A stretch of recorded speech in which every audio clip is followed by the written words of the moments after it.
नमस्कार, प्रेम जिव्हाळ्यामध्ये तुमचं खूप खूप मनापासून स्वागत। आज आपण बनवते म्हशीच्या चिकाचा खरवस। तर इथे मी चीक आणलाय, अर्धा लिटर चीक आहे हा म्हशीचा। आपण या डब्यामध्ये हा टाकून घेऊया। इथे दूध आहे, 1 कप दूध टाकले मी, गरम केलेले, गरम करून थंड केले दूध। इथे साखर आहे, 1 कप साखर घेतली, तीही टाकूया। साखर छान अशी मिक्स करून घ्यायची। आपण वेलचीची पावडर टाकूया, थोडंसं केशर। केशरने काय छान कलर येईल। कढईमध्ये पाणी उकळवले, त्या कढईमध्ये ना आपण हा डबा ठेवायचा। इथे डब्यावर एक झाकण ठेवूया, आणखी एक वरून झाकण ठेवायचं आणि याला आपण 25 मिनिटं चांगलं बॉईल करून घ्यायचं। नंतर बघूया।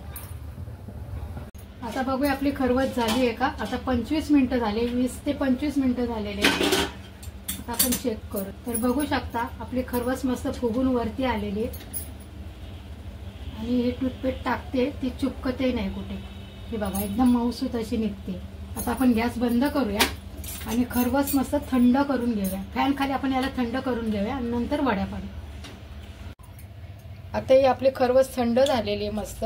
आपण फॅन खाली याला थंड करून घेतली। आता आपण याच्या वड्या काढून घेऊया। बघू शकता किती छान मस्त अशी ही वडी आपली खरवसची वडी बनवून तयार आहे। आता या सगळ्या मी एका प्लेट मध्ये काढून घेते।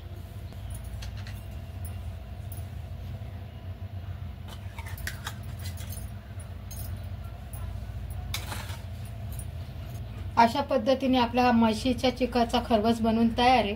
जर तुम्हाला ही व्हिडिओ आवडली असेल तर व्हिडिओला लाईक करा, चॅनलला सबस्क्राइब करा। Tata bye bye.